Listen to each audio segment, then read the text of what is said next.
Malinaw na para sa Bureau of Immigration na hindi totoong sumakay ng bangka sila Alice Go at mga kasamahan nito sa paglabas ng Pilipinas. Batay sa ginawang investigasyon ng BI, lumabas ng bansa sila Go gamit ang isang private plane at lumapag sa Kuala Lumpur International Airport. Dahil dito, maaari-ani ang hindi lang isa o dalawang tawang tumulong sa mga ito dahil hindi basta-basta makakakuha ng pribadong eroplano palabas ng bansa.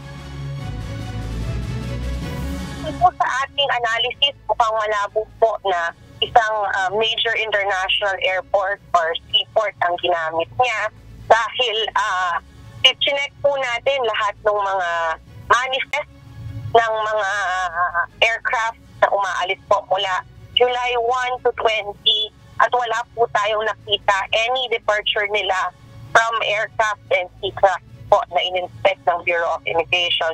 So what we believe po ay maaaring gumamit po ito ng private aircraft sa isang pribadong airstrip upang makaalis po ng bansa illegally.